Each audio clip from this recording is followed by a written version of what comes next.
Boa tarde, pessoal. A gente está no penúltimo dia da Cipoli. Eu queria agradecer a presença de todos em mais uma palestra. A gente já está no 6º dia, bastante coisa. Hoje a gente vai falar um pouco sobre os Estados Unidos primeiro e depois sobre o Reino Unido. Para a palestra dos Estados Unidos, a gente trouxe o professor Loureiro, que é responsável dos Estados Unidos pela CENIND, e também o aluno da mecatrônica, Rogério Bonatti, que já foi e voltou para os Estados Unidos, né, para Cornell, se não me engano.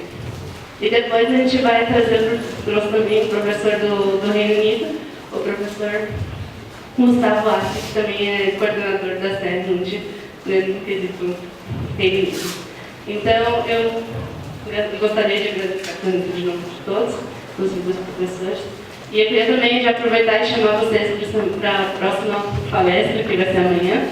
E sobre o Ciências Sem Fronteiras, a gente mudou o horário, por favor, percebam que começa ao meio-dia e os estudantes vão começar às 11, tá? Então, muito obrigada, professor. Pode ser.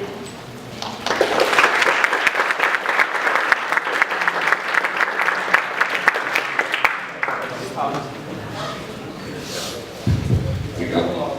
Bom, é alto aqui, né? Eu estou aqui embaixo. Muito alto. Aqui acho que fica mais perto. Bom, escolhemos aí o esquema de filmagem.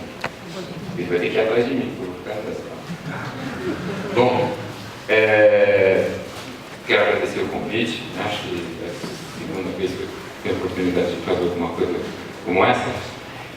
Vou me apresentar. Meu nome é Luiz Loureiro, sou um cara de Loureiro, sou professor do Departamento de Engenharia Química e profissionalmente, ao longo desses anos, tive a oportunidade de acabar fazendo coisas fora aqui da universidade. Eu fui diretor da CAPES durante um período, 8 anos, e depois estou desde 2004 como diretor da Comissão Fulbright, que é um programa de mobilidade entre Brasil e Estados Unidos.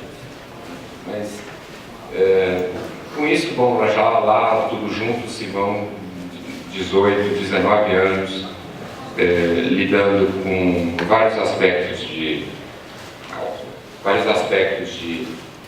relativos à formação, tanto dentro da sala de aula, mas também nas agências de fomento e, bom, mais recentemente, também trabalhando com mobilidade internacional. Então, acabou que, apesar de eu ter feito a minha formação de doutorado na França, acabei trabalhando nesses últimos anos com os Estados Unidos. Então, o que me permite uma visão, vamos dizer assim, bastante isenta, né? E que permite uma comparabilidade, assim, pelo menos lógico com a minha perspectiva, né? De sistemas que são bastante distintos, né? Ou seja, o sistema francês, a tabela europeu, eu sempre mantenho contato, sou coordenador dos projetos Gravitec e o sistema americano. Bom, então, desculpa, não é dela, aqui, colega de vocês, ela me falou que eu tinha uma hora junto com quem vai falar sobre a experiência dos Estados Unidos. Quem é? Ok. Então, eu da minha parte eu vou fazer uma conversa mais curta, porque eu prefiro ver quais são as dúvidas de vocês. Primeiro que eu não sei quem são vocês. Vocês são, pela cara, me parece mais aluno de graduação do que qualquer outra coisa. É isso? Alguém não é aluno de graduação aqui? Ok. Então, vamos colocar a mira na graduação. Então, eu vou falar um pouquinho então, do sistema de formação na graduação nos Estados Unidos. Depois vocês vão ouvir lá o testemunho, né, a experiência do colega de vocês, da mecatrônica. Bom, é muito diferente. Primeira coisa, não tem nada a ver com o nosso sistema de formação, né? Acho que, talvez algumas coisas que eu falo você já conhece, mas acho que é bom a gente fazer um geral para se colocar na mesma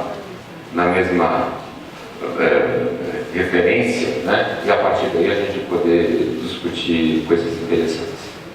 Bom, a escolha não é feita de cara. Hoje a gente está escolhendo, o camarada quase que escolhe, quase não, o camarada escolhe a ênfase, a carreira, se quer ser engenheiro, químico, mecânico, naval, enfim, se quer que seja, logo na entrada. Como toda, tem seus prós e contras, a Poli já foi assim, já foi assado, já foi para um lado, já foi para o outro, e sempre tem pontos positivos e negativos nas duas variantes, né? Você escolher mais para dentro do curso, né, num determinado ponto, depois você ter as disciplinas do tronco comum, né? Ou escolher de cada. Então, tem todas. Isso aqui é uma conversa que não leva a nada, né? É bizantina a conversa. Acaba prevalecendo no momento o sistema da universidade de acordo com o que que a maioria pensa naquele momento. Isso não quer dizer que daqui a 10, 15 anos volte ou retorne, porque voltar no meu caso já teve não sei quantas vezes esses modelos que foram se alternando ao longo do tempo, de escolher na entrada ou escolher mais para frente. Então, no caso americano, você acaba escolhendo o mais para frente possível, né? E você não precisa, falando de engenharia, né? Você tem desde universidades que aceitam você para entrar numa carreira específica, como aquela que você vai só ter o seu credenciamento profissional lá na frente no graduate, né? Como mestrado. Então, tem de tudo Essa é a primeira coisa que tem que aprender no sistema americano. Tem. Dá para baixar um pouquinho isso aqui, tá? Estou falando cada vez mais baixo. Tá? Vamos diminuir um pouquinho, por favor, o volume do microfone. Obrigado. E tem uma diversidade muito grande. Diversidade de qualidade, diversidade de modelos, diversidade de tamanhos, diversidade de enfoques. Não tem dois sistemas, duas instituições iguais.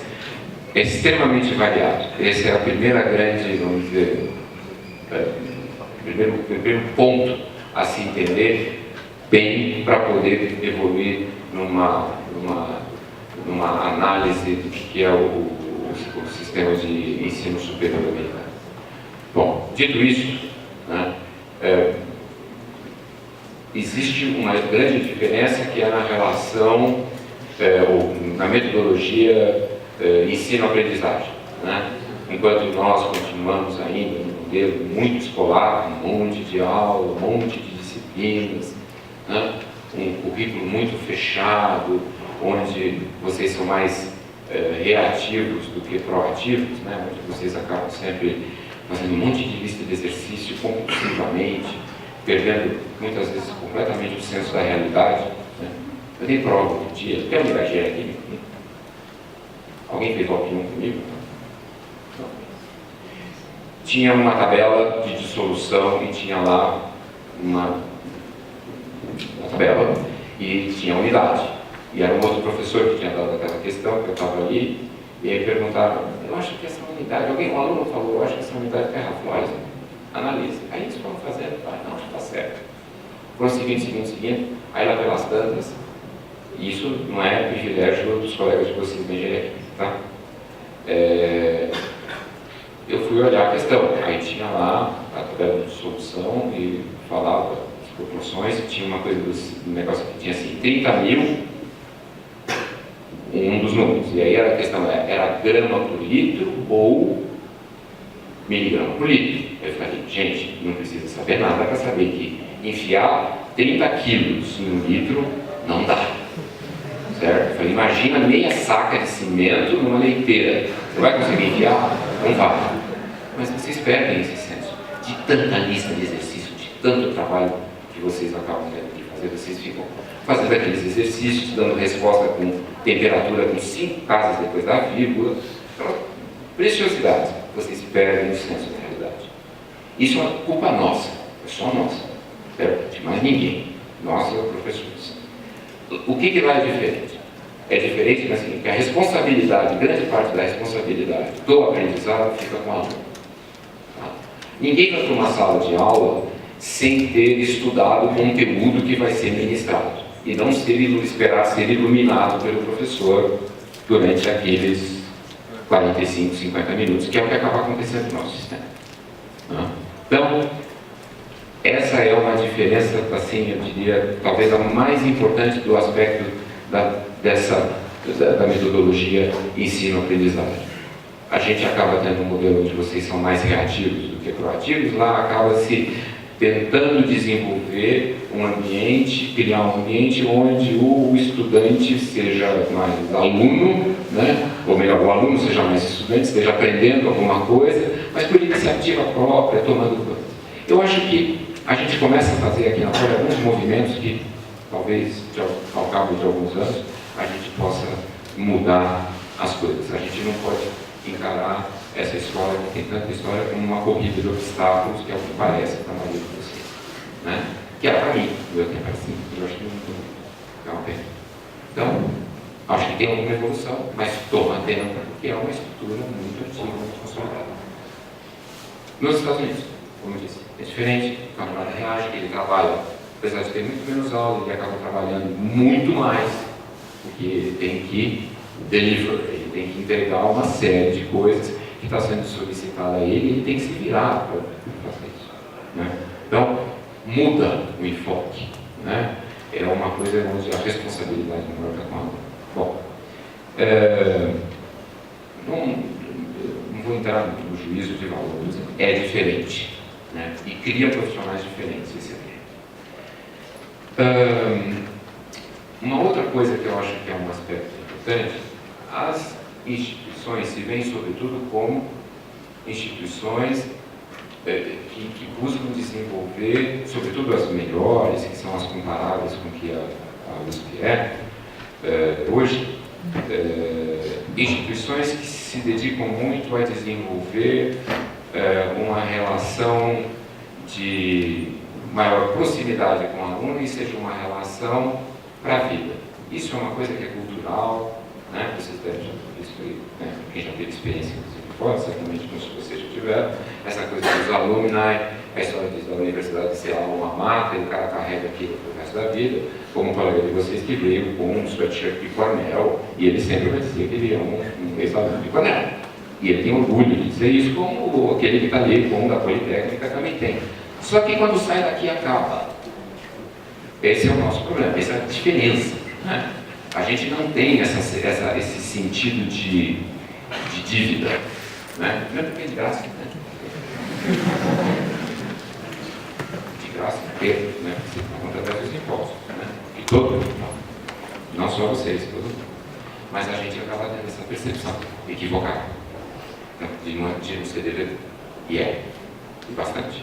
Então, isso é muito diferente. Então, a relação com a instituição, e os meus alunos lá aqui me implicam comigo, quando eu fico furioso, quando eu vejo alguém se inscrevendo na carteira, mas apaga, professor, mas sai. Eu falei, na sua casa, se você fizer isso, sua mãe vai te estrangular. Se você for escrever em cima da sua mesa, depois você apaga. Eu acho que isso é sintomático, mostra, assim, são sintomas, né, de uma forma com a qual você se relaciona com a instituição do Brasil. Isso é uma coisa que é generalizada, né? Isso não é aqui no Brasil. E isso é muito diferente com relação ao mesmo porque o camarada paga muito, não é pouco, paga bastante, certo? Então ele tem todo o interesse de preservar aquilo que ele tem pela frente. Ele está pagando muito caro por aqui.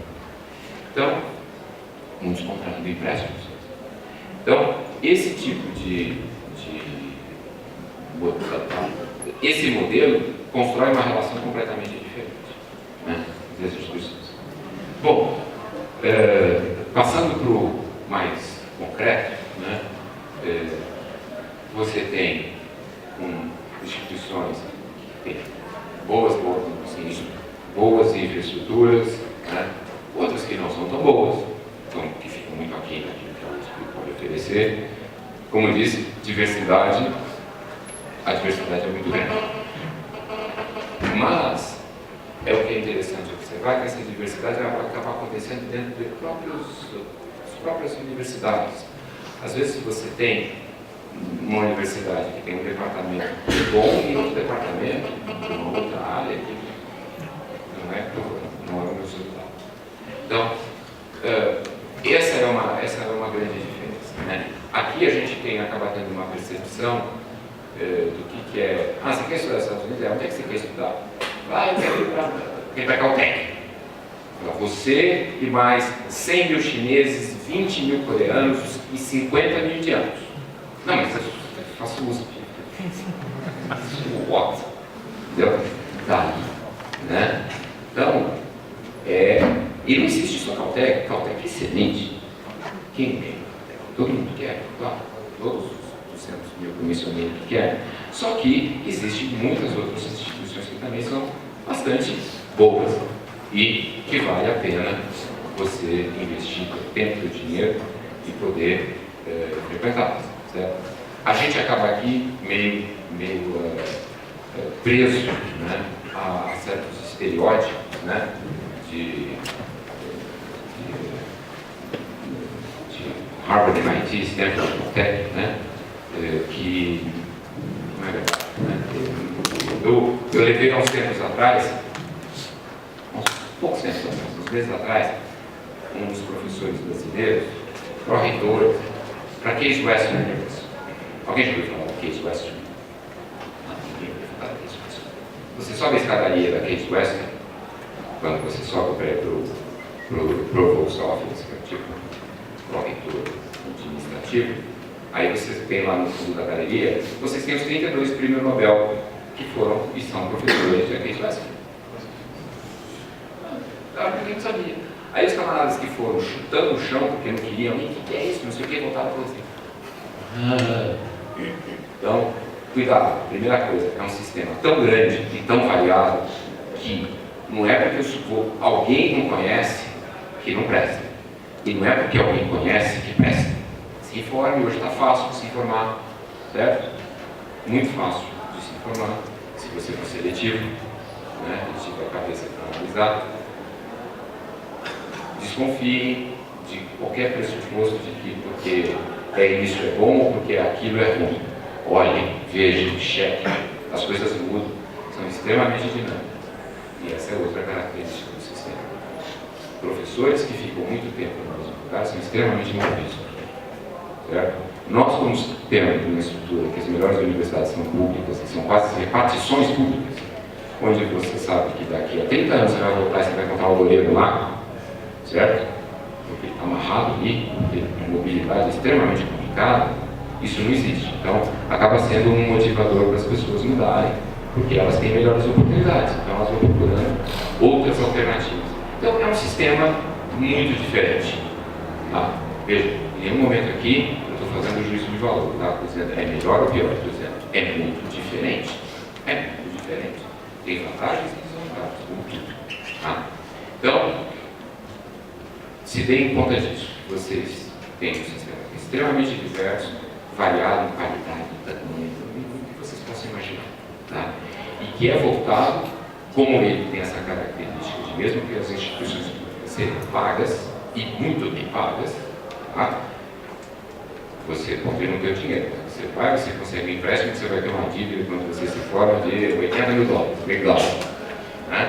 O sujeito vai ter um salário de 40 mil e já começa com uma dívida de 80, 100 mil dólares. Complicado, certo? Mas o cara fala, não, eu faço isso porque é um investimento.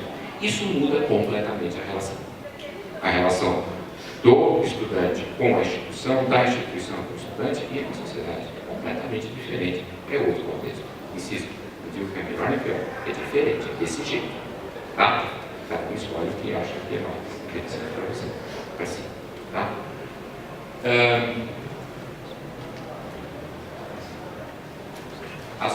Assim, eu acho que se eu pudesse resumir em poucas palavras, né, o que caracteriza esse sistema universitário americano e o que é a graduação disso tudo, o sistema é muito bom, o sistema funciona muito bem, tem excelentes universidades, excelentes professores, pesquisadores, produção científica da melhor qualidade, e com saídas, aplicações industriais, enfim, expressas nas patentes e tudo mais. Agora, a graduação ela tem um papel muito peculiar, porque todo o sistema, em muitos casos, acaba a formação sendo na pós-graduação, ela é muito diferente da nossa. Tá?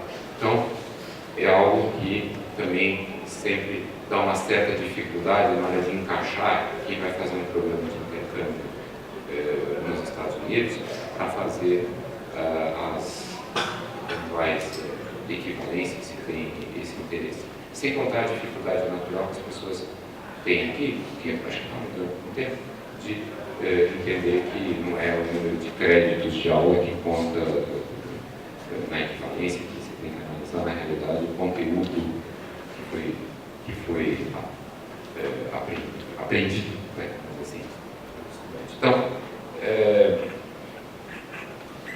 eu acho que é interessante, eu acho que vale a pena, um sistema que tem essa coisa da vida do campus, que é uma coisa também muito peculiar, né, e que tem, sem sombra de dúvida, isso eu posso afirmar, conhecendo os dois sistemas, né, sim, falando em termos genéricos, né, não estou dizendo que não tenha coisas excelentes em outros países, não estou falando disso. No geral, é um sistema que está muito bem preparado para receber estudantes estrangeiros. Porque isso faz parte do dia a dia, né, da instituição. Então, você tem desde a estrutura para... Por quê? Porque, na realidade, o próprio estudante americano, ele é um estrangeiro em casa, certo? Porque ele raramente, a menos que ele não tenha os meios, certo? Ele fica aonde ele mora com a família dele para fazer o ensino do college, né? Geralmente a pessoa sai, né? É a entrada na vida adulta, é um rito de iniciação, né? Os primeiros anos de bebedeira, aquela coisa, depois o camarada se alinha e vai. Mas faz parte um pouco do ritual daquela sociedade, né? De qualquer modo, como as instituições estão preparadas para receber esses americanos, que também são, de certo modo, como eu estou brincando, estrangeiros, né, dentro do seu próprio país, porque eles não moram naquela cidade, nem naquele estado, às vezes nem muito perto do estado, o cara atravessa, né, 5 horas de voo para ir de um canto para outro, está muito bem preparada para receber estudantes estrangeiros em todo o recurso, né, coisa que não tem similar, estou falando do ponto de vista genérico, sei lá, Cambridge não tem, certamente Cambridge tem, mas eu estou falando de sistema, né? Então, sistema não de pontualmente dessa ou daquela instituição. Porque eles não fazem o menor sentido para isso. Então, bom, vamos passar para as perguntas, eu acho que é muito mais interessante. Fala. Se a grade curricular é mais flexível. É completamente flexível. Ainda que nos cursos de engenharia existe um certo roteiro mínimo para você seguir, mas existe muito mais flexibilidade do que a gente tem aqui, que é muito pequeno. Tá? Sim, tem. Perguntas.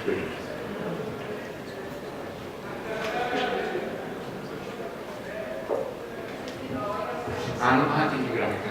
Professor, você falou que estudou na França, na verdade. Tem como se comparar o estudo nos Estados Unidos com o da França? Porque a gente fica pensando, por exemplo, duplo diploma na França e Estados Unidos, com ciências fronteiras também agora, fica mais acessível, e aí a comparação de vantagem e desvantagem.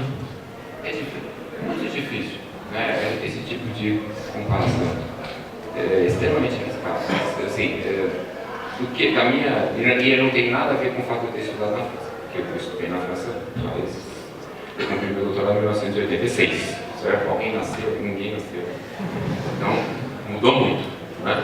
Certamente mudou muito. Estou falando da experiência de hoje, né? profissional.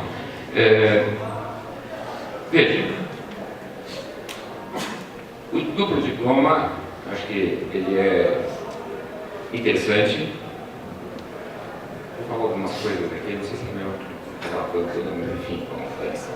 É o seguinte, eu acho que o duplo diploma acaba sendo uma coisa mais burocrática do que qualquer coisa. Porque o grande barato que seria o duplo diploma, que é ser um elemento de transformação, cai lá do processo, da formação, do processo de formação e haver, vamos dizer, uma comunicação entre os dois sistemas, que os dois pudessem melhorar. Isso não acontece, cada um fica com o seu e o outro diz assim, tudo bem, o meu é igual ao seu é igual ao meu, então do camarada. Da perspectiva do aluno, legal, tudo bem, ele tem dois diplomas. Da perspectiva institucional, eu não vejo problema nenhum. Não tenho visto. E não tem. Porque a gente continua exatamente fazendo o que sempre fez. E os caras lá também. Então, é isso. Da perspectiva pessoal é isso, do institucional é isso. Da perspectiva do aluno, tudo bem, ter dois diplomas pode ser útil. Pode ser útil. Teve um seminário que foi feito pela Ricardo Santoro. Eu fiz meu doutorado no Ricardo Santoro. Há 1 ou 2 anos, não me recordo. Não sei se você me ajuda, você estava nesse seminário, que foi feito pela Santoro, foi ano passado retrasado. Enfim. E que ficou uma questão meio no ar. É legal? É. Mas, vamos dizer, teve o ganho, como dizem os franceses, a faire à suivre. Não dá para saber. Vamos continuar olhando. Já fazem 10 anos. Esse modelo que o diploma está funcionando. Então, eu acho que tem vantagem, acho que tem coisas boas. O sistema americano é interessante, acho que também tem um monte de aspectos interessantes. Agora, eu acho que cada um escolhe uma coisa, são muito diferentes os sistemas. Quer dizer, o sistema na França é muito parecido com o nosso. Então, se você vai dentro de uma perspectiva de conforto, de similaridade com o que você encontra aqui, o sistema francês é muito mais confortável. O sistema americano é muito mais diferente, por aquilo que eu estava falando agora há pouco, né? De ter menos aulas, de ter muito mais trabalho, isso é uma forma diferente. E isso, veja, também de novo, varia de instituição para instituição. Cornell pode ser do jeito, mas você vai por, sei lá, um Texas Tech, tem Armadilha, né? Texas vai ser outra. Eu comparei a França com os Estados Unidos, mas comparado com o nosso sistema, você considera as desvantagens? Você acha que tem vantagens e desvantagens? Você achou o sistema deles? Não, veja, quando eu falo, acho que talvez deva reformular rephrase o que eu falei, é o seguinte, eu acho que sempre tem vantagens, só que elas são muito diferentes. Tá? Numa você tem um sistema que é muito parecido, então você fica confortável, e no outro é o seguinte, eu estou afim de um troço muito diferente. Eu estou afim de enfrentar um troço muito diferente, que eu vou voltar para cá e vou ter que ficar convencendo o professor que não, olha, não é porque eu tive 3 créditos aqui nisso, que não é igual ao outro que eu fico sentado assistindo 200 horas de aula para aprender alguma coisa. Eu aprendi do mesmo jeito, igual ou outro, talvez do melhor jeito, que é do que o outro. Isso você vai ter que enfrentar quando você vai para essas instituições que tem esse enfoque. Que é um enfoque mais anglo-saxão, que não é só o americano. Né? Esse é um enfoque, vamos dizer, europeu continental. Né? Tanto o australiano que eu vi ali, o inglês, são parecidos com eles. Onde o aluno tem muita responsabilidade naquilo que ele tem que fazer. Né? Ele é parte integrante. Ninguém espera que o camarada entre na universidade e que ele continue agindo como se ele estivesse na escola e alguém fique pegando ele pela mão para fazer isso ou aquilo. Você espera que o camarada se vire. Certo? Mas a instituição está pronta para apoiar. Se vire não é dizer assim, jogar aos loucos. Não é isso. Não é assim, dane-se, não é isso. Você tem que fazer suas escolhas. Você tem que decidir o que você quer fazer, o que você não quer fazer. Você que escolhe. Oi? Não, mas na Poli tem uma coisa que é muito característica. Você sabe todas as disciplinas que você tem que fazer para ter seu diploma, do instante que você coloca o pé aqui dentro. Isso não existe nos Estados Unidos, é diferente. Você segue caminhos que você escolhe. É muito diferente. Essa é a grande diferença. Metodologia que a abordagem é completamente diferente. O tratamento da transmissão. Tá? Respondi a sua pergunta? Tá. Boa tarde. Você falou um pouco sobre as universidades menos conhecidas, norte-americanas. Você aconselha a procurar alguma coisa para aqueles que têm mais interesse na área da tecnologia ou são só as tradicionais mesmo? Olha, eu acho assim, a primeira coisa que você tem que fazer, procurar um professor daqui, que você saiba que faz pesquisa nessa área, perguntar. Eu não sou um especialista em nanotecnologia, então eu não ouso nem responder nada. Eu já busquei eu encontrei nas tradicionais. Consegui encontrar alguma coisa que você falou de universidade desconhecida. Bom, aí eu não sei muito como te responder, mas eu não acredito que só exista desenvolvimento de nanotecnologia nas top 20. Deve ter um monte de lugar. E a melhor coisa que você tem que fazer é procurar um professor seu da área que está escutando. Me ajude. As bolsas, pode ser fronteira, tem alguma outra? Fora Ciência Sem Fronteiras, que é um programa muito único, né? Como dizia o antigo presidente, nunca antes na história desse país foi uma coisa tão generosa, né? É muito generoso, né? Que cobre tudo, né? De forma extremamente ampla. Bolsa para graduação, não tem. É muito raro. Né? E o que você tem é aquele perfil de aluno que vai suprir uma necessidade da instituição, porque está precisando, sei lá, por exemplo, ter mulher lá no departamento, precisa de uma engenheira, não uma engenheira, mas enfim, uma garota para ser aluna no departamento que é majoritariamente masculino. Se tiver ainda alguém que venha de uma família de baixa renda, aí vai somando, e aí a universidade não. Mas isso são exceções, isso é uma coisa assim, pontual. Volta e meia aparece no jornal assim, no Estado de São Paulo. Fulana, a filha da empregada doméstica, a garota que estudou na escola pública, que foi admitida em Harvard. A menina, sem dúvida, ela é inteligente, não tenha dúvida. Agora, Harvard pegou essa garota porque ela é uma jovem que vem de um meio social pobre, que é a primeira que está fazendo ensino superior, e isso interessa, faz parte. Tem uma coisa de relações públicas? Tem, mas tem também aquela coisa de dizer, não, eu contribuí de alguma forma, né? Que as universidades trazem junto. Então, é esse tipo de situação. Tirante essa, você já viu aqueles filmes americanos, aqueles da sessão da tarde, que nasce um nenezinho, e o papai vira para a mamãe e fala assim, bom, agora precisamos começar a fazer a poupança para o college do filho. Porque não existe outro jeito, a não ser de você pagar ou você fazer um empréstimo para ir. Undergraduate é isso. Pós-graduação é outro planeta, completamente diferente.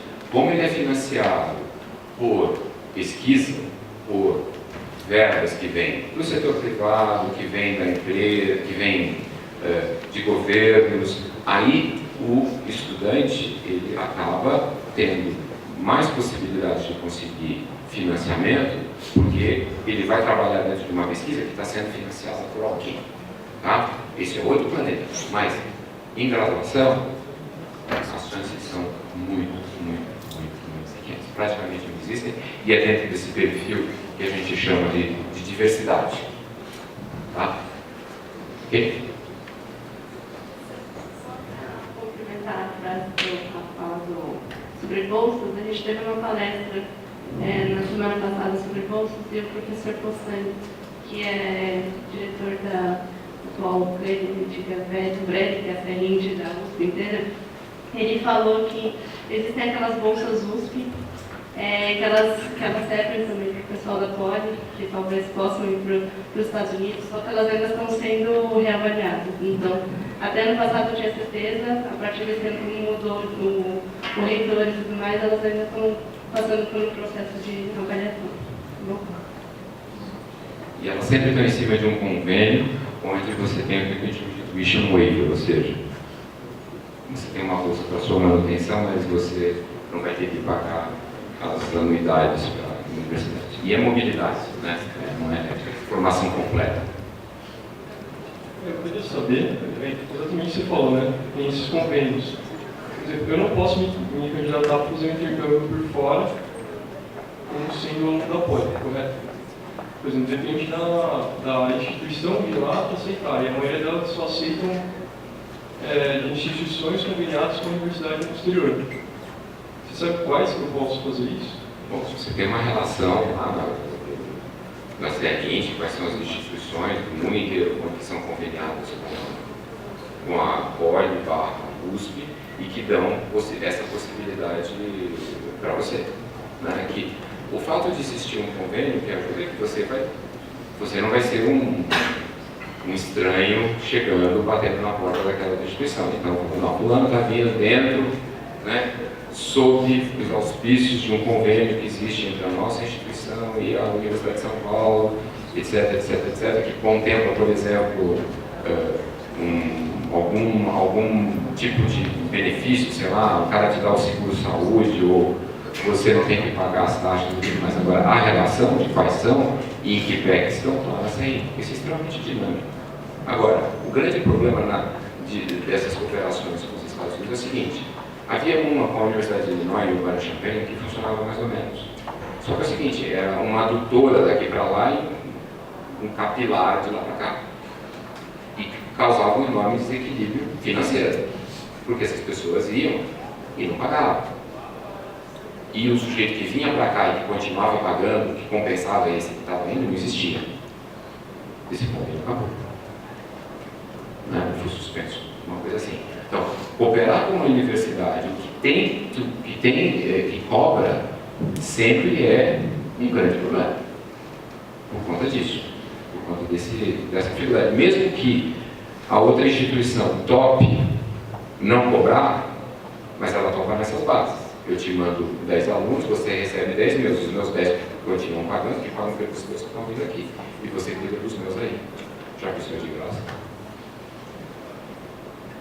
Então, pode ser um pouco problemático. Por essa a principal razão de ter uma cooperação que vocês olham, sobretudo na graduação, porque na pós-graduação não é bem assim. Muda. Com a Europa. Os modelos são parecidos e não tem a dificuldade, que é uma dificuldade concreta, de cobrança dos custos, né? Que estão envolvidos, os custos das anuidades escolares, que são muito elevadas. Podem ser muito elevadas. E o Ciências Sem Fronteiras é que veio, vamos dizer, abrir a porteira, né? Isso daí. Agora, enquanto o programa existir, evidentemente. Vocês sabem que esse programa é um programa que está atrelado a esta administração. O governo Dilma Rousseff, ela falou de 101 mil bolsas. 75 mil financiadas pelo governo, 26 mil financiadas pela iniciativa privada. Bom, a meta do governo já está perto de ser atendida. Está perto dos 75. Então, o que vai ser para o próximo ano, saberemos em outubro, talvez. Aqui. Oi? Você disse então que não tem mais o convênio com a de Illinois, então não tem mais nenhuma que tenha aproveitamento de estudos nos Estados Unidos, certo? Não falei nenhuma. Eu sei que o convênio de Illinois teve esse problema que a universidade pediu para suspender. Agora, se os outros têm ou não têm, aí eu já não sei se tem não. Tá bom? Não, eu falei só. Eu citei o caso de Illinois para mostrar uma situação concreta e que queria mostrar para vocês da onde vem o problema. É uma questão do financiamento e do desequilíbrio que o Ciências Sem Fronteiras resolveu. Eu tive em Illinois, tinha 50 bolsistas do Ciências Sem Fronteiras. Eles estão muito pisados todos. Certo? Porque é um sujeito que vai lá, que é non-degree, ou seja, o sujeito não vai sair com o diploma deles e está pagando a mesma coisa que o outro que é degree seeking. Tá um bom negócio. Agora a gente vai para a última pergunta. para dar continuidade à fala.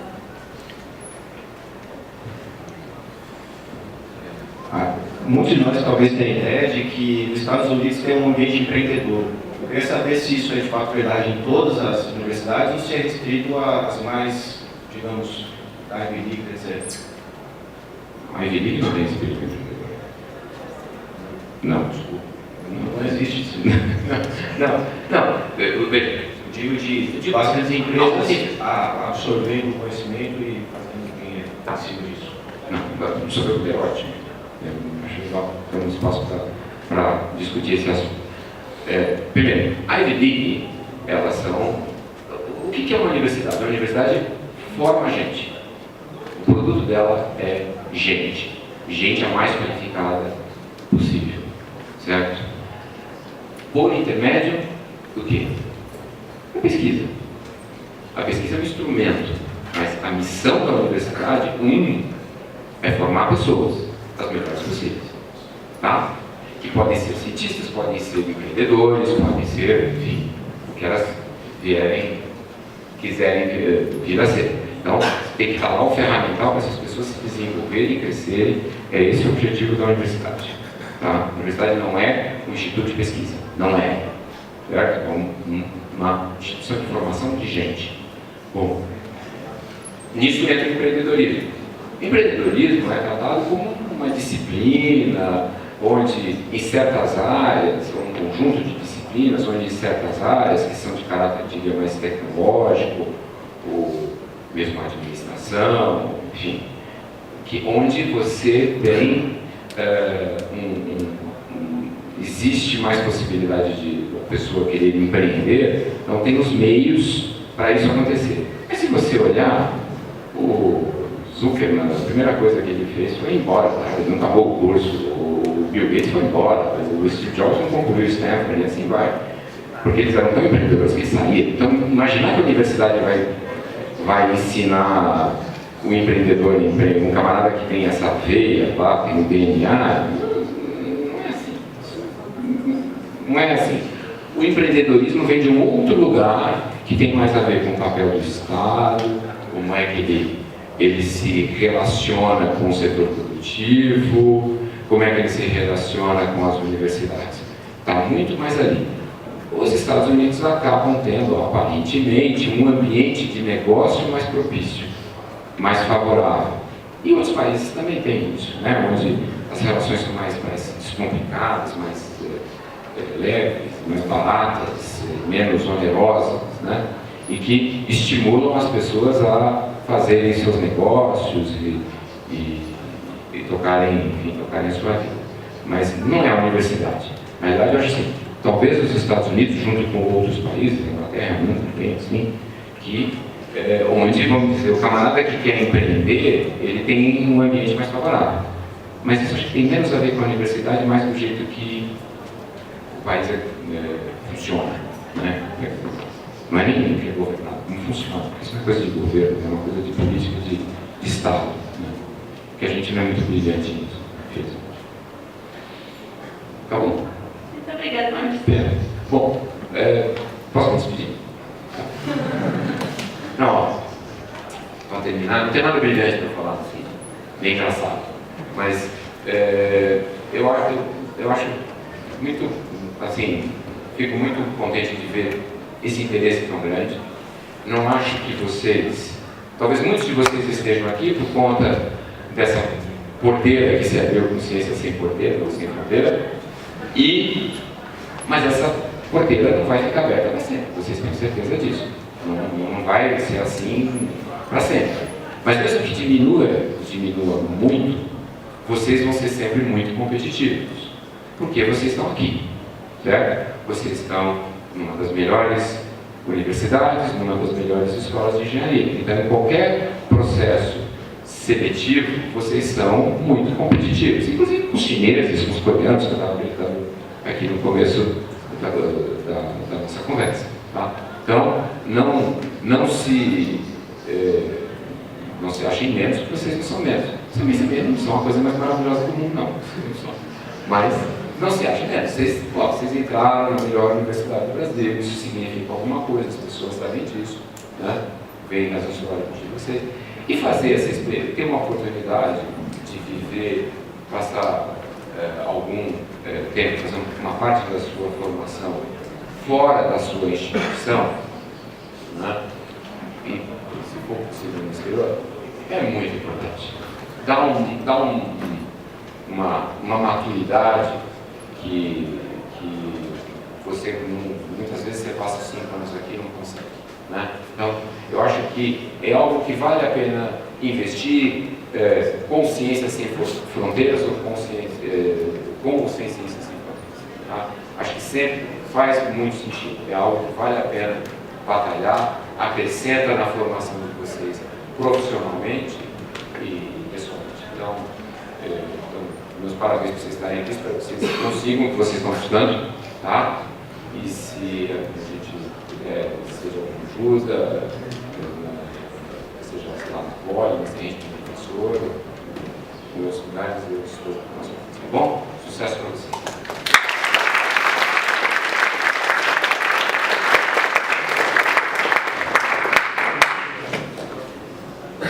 Agora eu queria chamar o Rogério, que vai falar um pouquinho sobre a experiência dele na Cornell.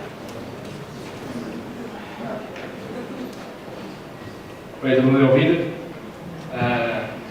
Bom, primeiro eu queria agradecer ao Arpoli pelo convite. Eu acho muito legal fazer uma feita coisa, porque se alguém tivesse me falado essas coisas antes de eu ir para o Interpelo, eu teria poupado muito tempo, de 6 meses de esforço e pesquisa nessa área. E hoje eu queria apresentar um pouco sobre a minha experiência no Ciências Fronteiras e também um pouco sobre o processo seletivo voltado para os Estados Unidos. Então, só vou me introduzir e depois contar um pouco sobre Ciências Fronteiras para os Estados Unidos no geral. Aí contar um pouco da Cornell, onde eu fiquei lá, e comparar o ensino americano com o ensino brasileiro principalmente na área que aqui a gente é muito voltado em fazer as listas, fazer as provas, lá eles são bem baseados em projetos. Isso é muito importante documentar. E aí vou acabar com alguns comentários sobre o estágio de verão, que é obrigatório no programa, que durante o verão são 3 meses, vocês não podem voltar para o Brasil e tem que fazer um estágio lá, ou pesquisa no laboratório, ou as aulas de verão. Comentar sobre isso. Então, só quem é esse cara falando comigo? Eu sou da mecatrônica, estou no 3º ano agora, porque era para no 4º, eu caí no ano por causa do intercâmbio, e eu caí propositalmente. Eu escolhi fazer matérias lá que eu não teria aqui. Eu já trabalhei em alguns lugares. Eu vou comentar um pouco sobre a Amgen, que foi o meu estágio de verão ano passado, é uma companhia de biotecnologia, e também sobre o estágio que eu fiz, parecido com a minha iniciação científica que eu fiz lá em Cornell.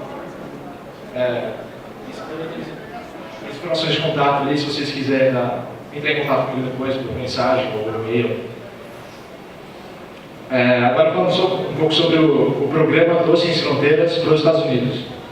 Vocês devem saber, vocês devem ter ido nas primeiras palestras, é um programa gigantesco do governo federal e eles estão dando, querem dar 100 mil bolsas de estudos até o final de 2015, parece. Não sei, acho que eu estou errado em relação a essa data, mas é por aí.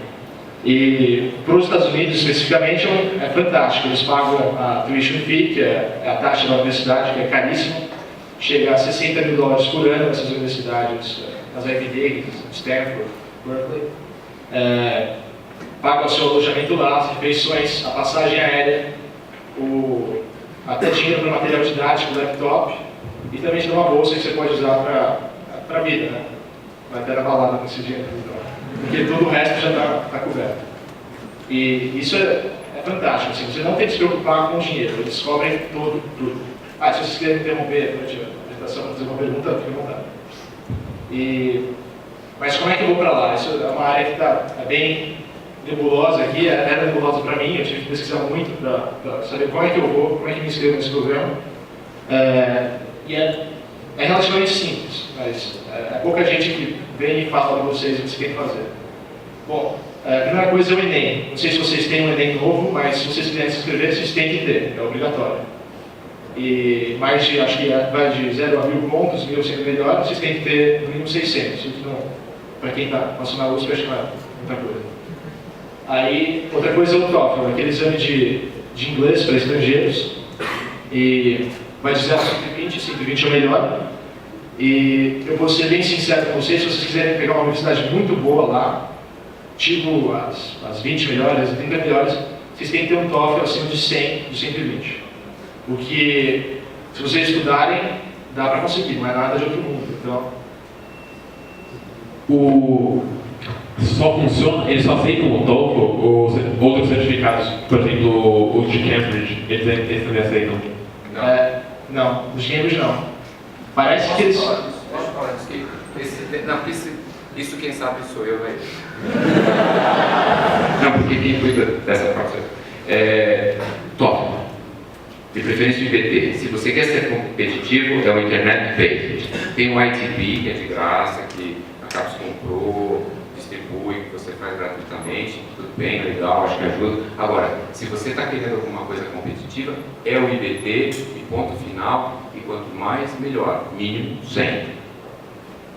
Qualquer outra coisa, esquece.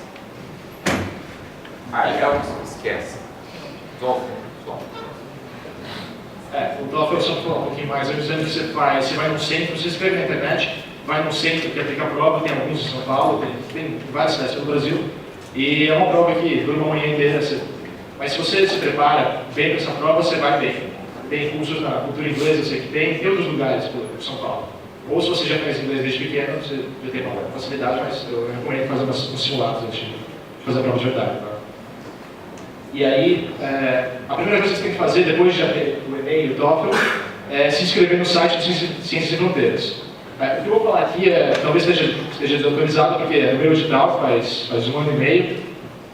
Eu esqueci de falar, eu fui em janeiro de 2013 e voltei em dezembro de 2013 no intercâmbio. Então, já faz um tempo aí que eu me inscrevi.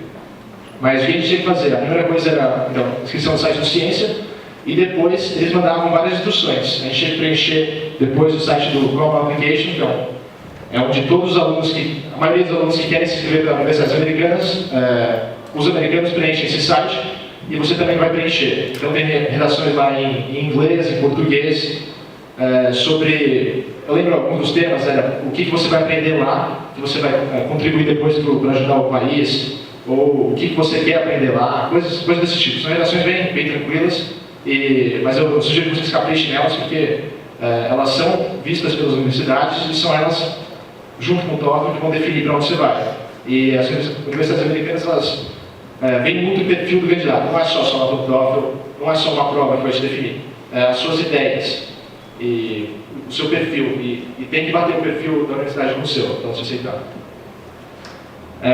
Também, muita gente pergunta sobre atividades extracurriculares. Eu acho que a que mais tem impacto aí é fazer uma iniciação científica, alguma coisa, porque até é um dos pontos, pelo menos no meu edital, era um dos critérios de desempate dos candidatos. Então, eu tinha feito uma aqui na elétrica, mesmo sendo da mecatrônica, eu fiz uma IC na elétrica, e tem muita gente que tem bolsa do BIBIT, isso já te põe um passo adiante. Quanto exatamente, eu não sei, porque o processo seletivo em si é um pouco, não é claro, então, mas ajuda. Em relação a notas e prêmios, se você ganhou alguma Olimpíada Brasileira de Matemática, Física, ou Olimpíadas Estaduais, acho que isso é legal e conta também.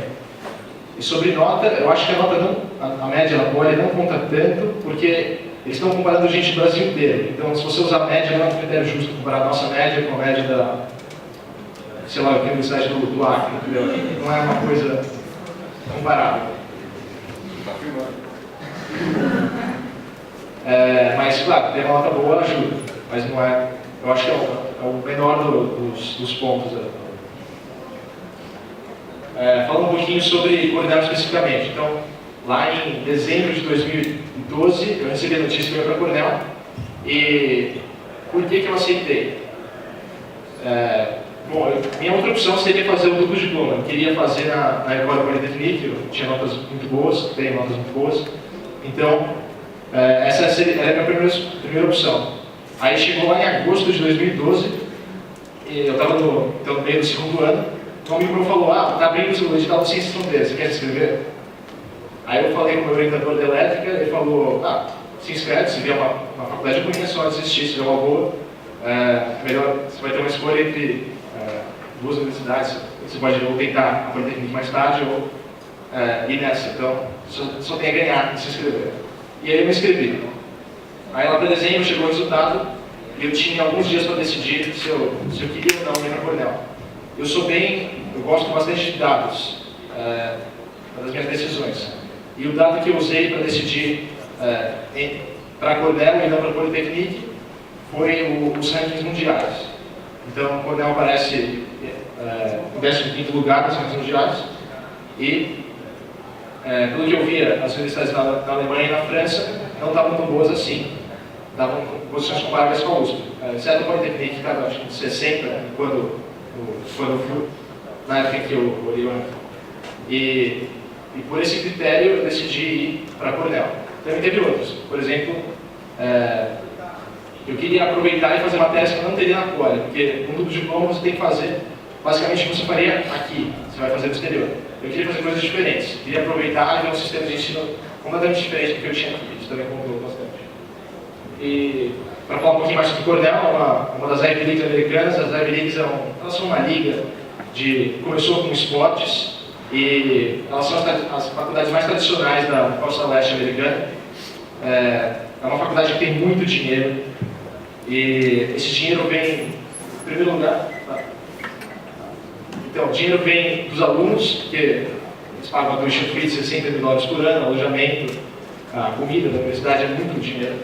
E também de pessoas que doam. As pessoas se identificam com a cultura da faculdade e, por exemplo, enquanto eu estava lá, um ex-aluno da turma lá da década de 60, que hoje é um bilionário, doou $130 milhões para a faculdade, para o colégio de engenharia. Então, vocês veem, tem muito dinheiro. Isso ajuda muito nas aulas e muda muito o estilo do aprendizado. Você se inscreveu, você sabia... você não sabe exatamente qual universidade, não é específico, né? Você falou assim, eu acho que Cornell melhor e aquela outra, tipo, listas assim, 1, 2, 3. É assim, quando eu me inscrevi no edital todo todo ano, que eu não sei, vou falar como foi pra mim, eu podia colocar minhas top 3 opções, mas eles falavam que não necessariamente ia ser mandado para elas.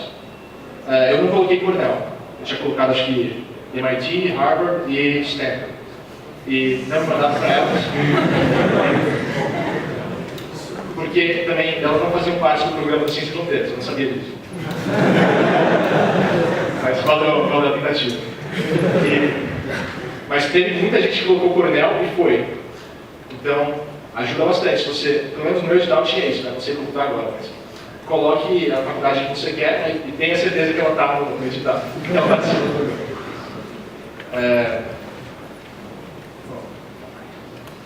E agora, comparando um pouco o ensino nos Estados Unidos com o ensino no Brasil, acho que para falar da minha experiência tem 3 partes diferentes. A primeira é a acadêmica, as aulas que eu fiz lá. A segunda é sobre esse estágio, essa iniciação científica que eu fiz no laboratório de lá, que tem alguns pontos interessantes. E o terceiro é o estágio de verão, que é depois do próximo slide. Então, só para... Eu listei aqui as aulas que eu fiz, acho que tem mais algumas, mas as mais legais que eu fiz lá. E vocês podem ver que praticamente nenhuma dessas você vai encontrar na Poli. E eu fiz isso de propósito, porque eu pensei, eu não vou gastar um ano lá fazendo matérias que eu teria aqui na mecatrônica. Eu quero fazer o que eu nunca teria na mecatrônica, ou aqui, qualquer que seja o curso de vocês.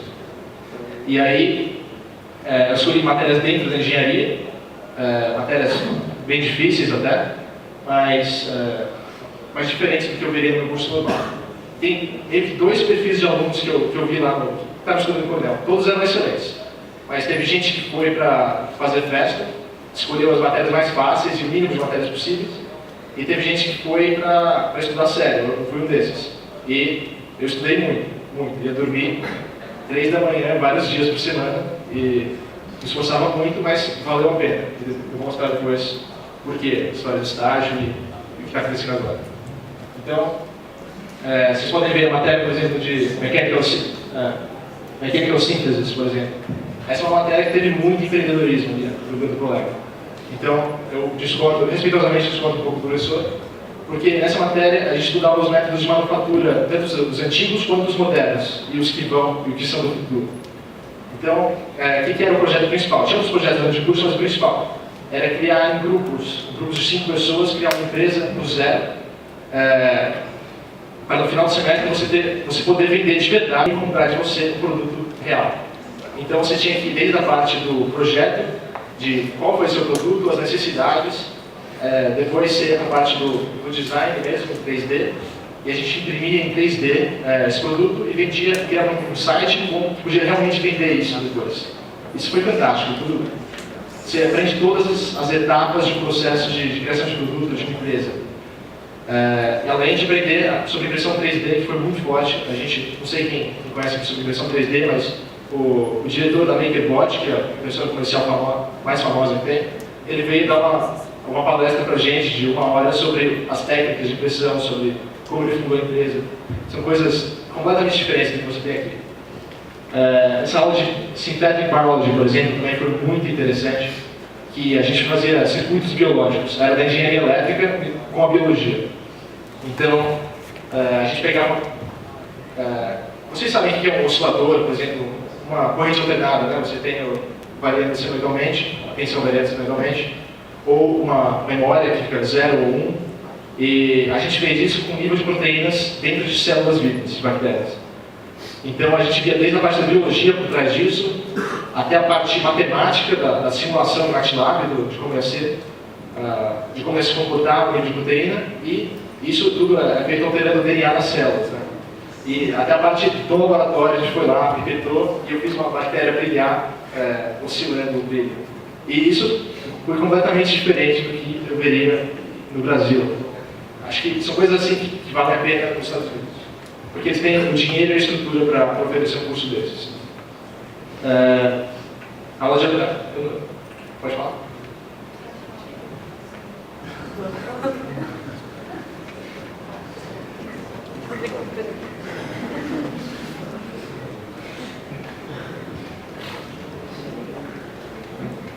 Eu queria saber como que você teve acesso a essas disciplinas.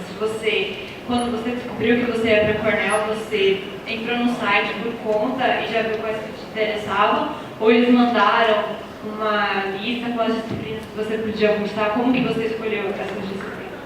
Então, sim, eles mandaram uma lista de quais eu podia fazer, mas eles mandaram uma lista com todas as disciplinas da engenharia. Então, quais eu ia fazer foi um processo bem difícil de decisão. Então, começou com, antes de eu ir para Cornell, eu vi as que me interessavam mais. Eu fiz uma lista de umas 15 matérias para esse semestre no qual eu chegaria. Aí lá você tem um advisor, que é um professor da universidade, que ele vai te ajudar, ele vai conversar com você, ver o seu perfil, o que você quer no futuro, e ele vai te ajudar a escolher as matérias. E fora isso, falar com os colegas, falar com gente que já fez. Então, várias matérias que não estão aí, tem uma coisa interessante, você pode se inscrever na matéria, e no período de 1 mês você pode desistir sem problema nenhum da matéria. Então, o que a gente faz é começar a fazer uma matéria e ver, não é isso que eu queria. Então, pode sair e pôr em outro lugar, ou eles já se inscrevem em um número maior do que eles vão fazer, sabendo disso.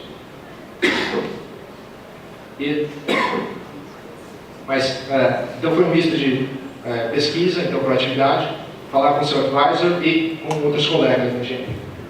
E assim, tem um limite, um mínimo de matérias que você tem que cursar e o máximo? Ou é meio que livre, assim, o número de matérias? O mínimo tem. Para ser considerado um full-time student, você tem que pegar pelo menos 12 créditos, mas o crédito de lá é diferente do crédito daqui. É bem menos horas em sala de aula.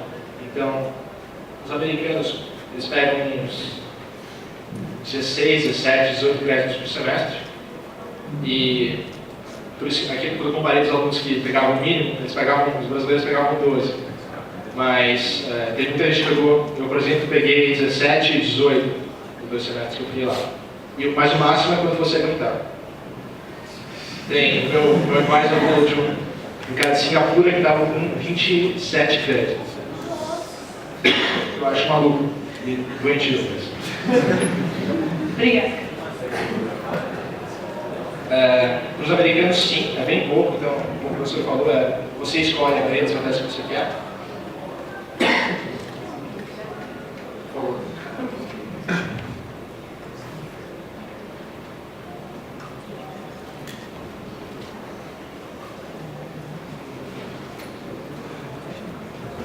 E você escolhe a maioria. Para você não vai ter inscrição nenhuma, praticamente.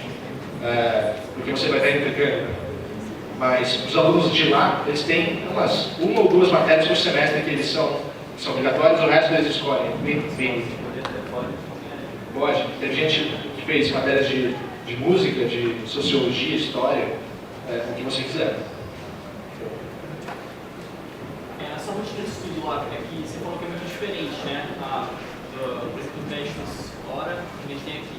Você gastava mais tempo em que lá? Provas, projetos, estudando sozinho, mais livro que você pegava?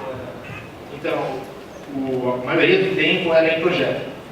Porque os alunos da Poli vão ver que lá as provas são relativamente fáceis. Porque aqui a gente está acostumado a estudar pra caramba, fazer um monte de lista, chegar uma prova super difícil, mesmo estudando, você vai lá e tira 7. Lá não.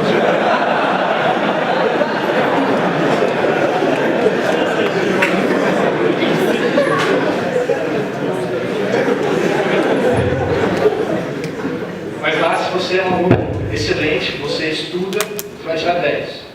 Não tem? Se você estuda muito, sua média, no final, vai ficar, lá vai de 0 a 4, 4 é o melhor, vai ficar 4, se você estuda muito.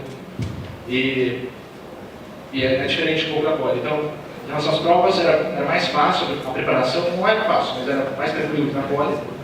Mas de projeto era muito projeto, muito.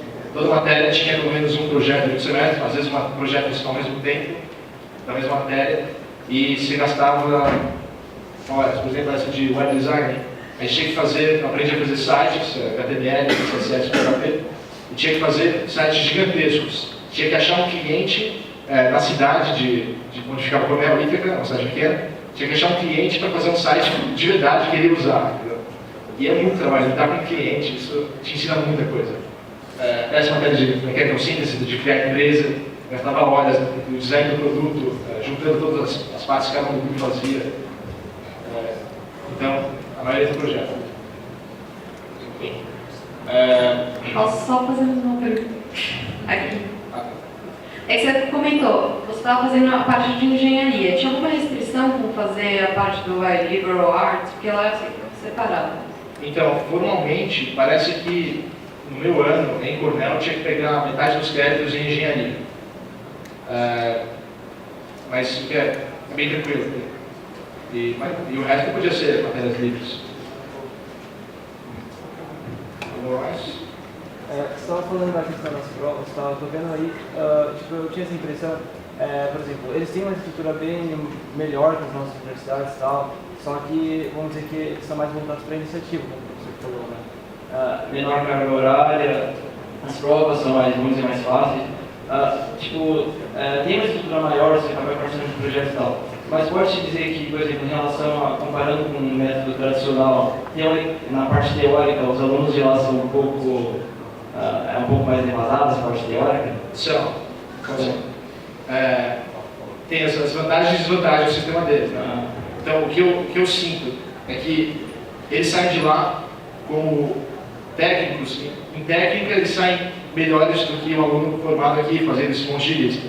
Em análise, a gente sai na frente deles. É isso que eu senti. Entendi. Porque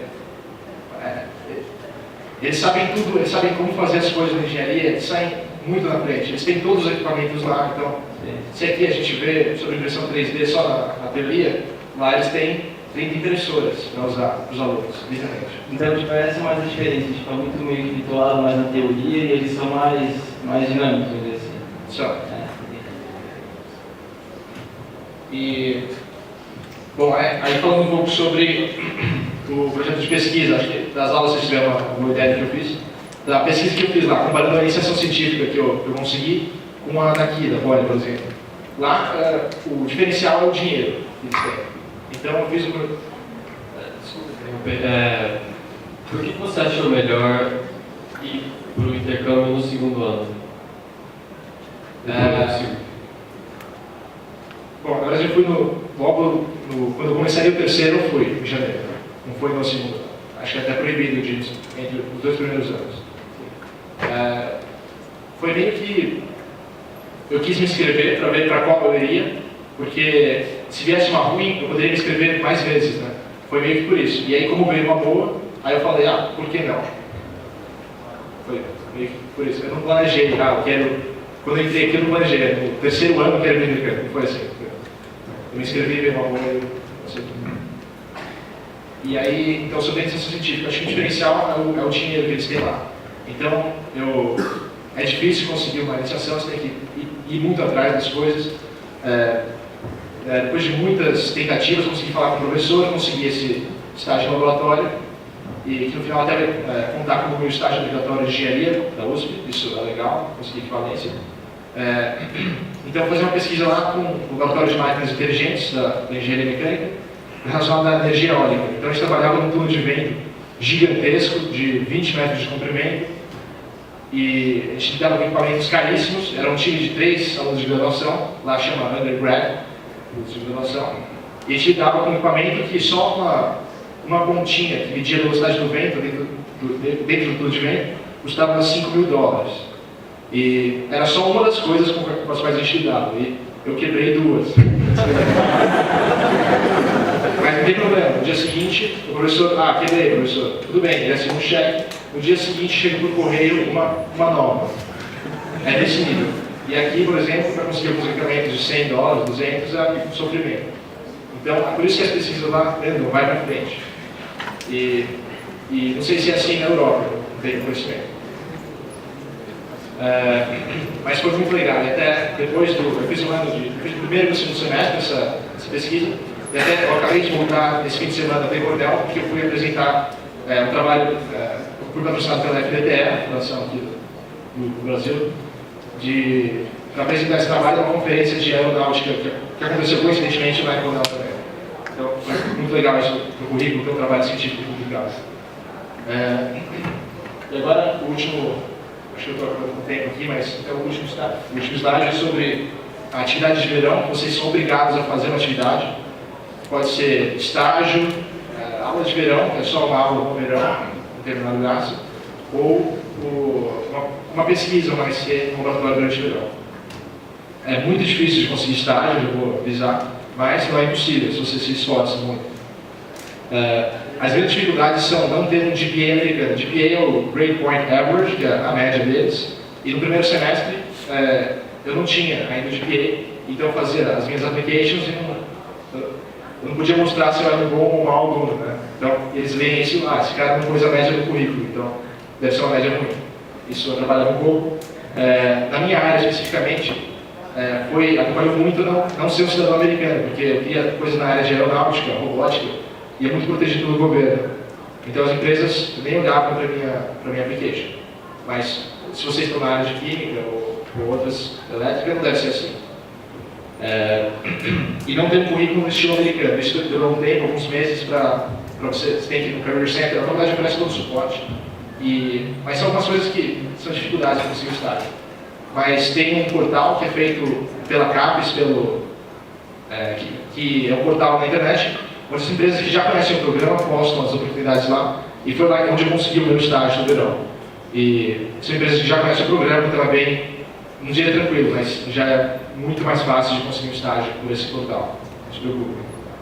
E só comentando um pouquinho rapidamente sobre o meu estágio, eu fui numa área diferente da engenharia.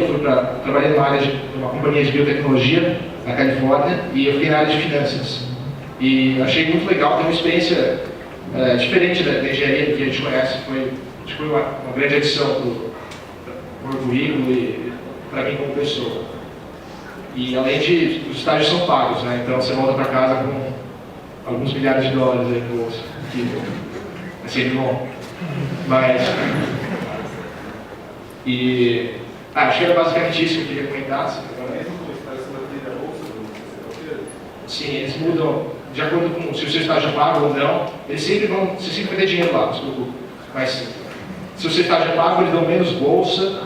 E se o seu estágio não é pago, eles dão mais bolsa para suprir a sua falta. Você pode fazer estágio em outras cidades. Eu atravessei o país, eu fui de Nova York para a Califórnia fazer um estágio. E a CAPES paga, ou a própria empresa paga essa passada. Você tem um suporte para você, por exemplo, voltar para a pós-graduação, do gênero? O suporte formal, eu diria... Por exemplo, se você desejar voltar, você já tem uma facilidade. Aí sim. Eu, por exemplo, eu penso em fazer um PhD exterior, E já temos contatos lá, já consegui cartas de recomendação de professores de lá, já ajuda muito. Então, o suporte formal não existe, mas depende da sua iniciativa, do quanto você conhece gente. E é exatamente isso o foco do programa, é você conhecer pessoas do exterior, ter mais contato com as faculdades. Eu acho que a gente tem que encerrar porque estamos um pouquinho atrasados, então essa aqui é a última pergunta. A pergunta não é muito relacionada com o tópico, mas ela veio agora. Desde o tempo que você se inscreveu para o programa Ciência Sem Fronteiras até quando você recebeu a proposta, quanto tempo levou mais ou menos? Acho que eu me inscrevi em agosto de 2012, recebi a resposta em dezembro, então uns 5 meses, 4. Ah, sim. Mas não sei contar hoje. Faz 2 anos que eu fiz isso. Ah, tudo bem. Obrigada.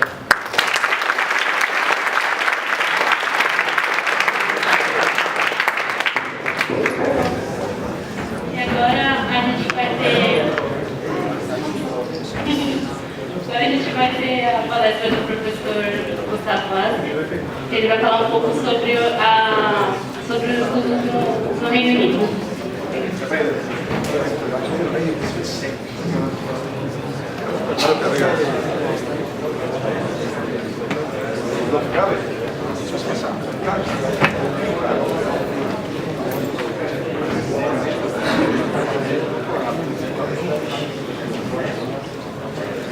Boa tarde, pessoal. Bem? Me ouvindo já? Não? Vocês aguentam mais 15, 20 minutos aí? Então vamos lá. Eu sou o professor Gustavo Assi, da Engenharia Naval da Poli. Primeiro, parabenizo aí o iPod pela semana, uma excelente iniciativa.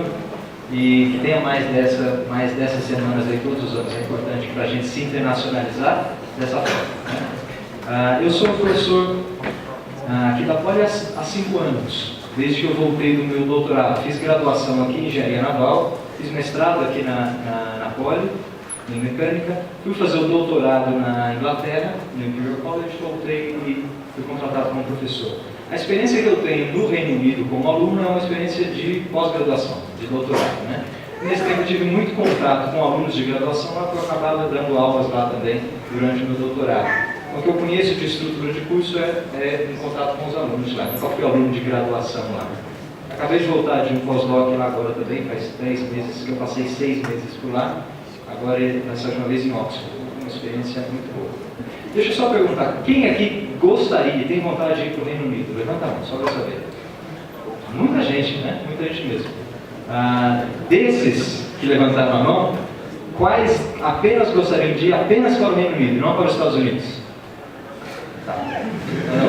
Porque tem uma coisa de Reino Unido que atrai, né? Assim, quem quer ir para o Reino Unido é porque gosta de certa forma da cultura britânica, às vezes, não é que não gosta da cultura americana, mas se sente atraído de alguma forma pela cultura britânica, de estar ali no portão da Europa, né? De ter a Europa aos seus pés e tudo. E é verdade, isso aí atrai muito, e é muito fácil aproveitar o resto da Europa você estando no Reino Unido.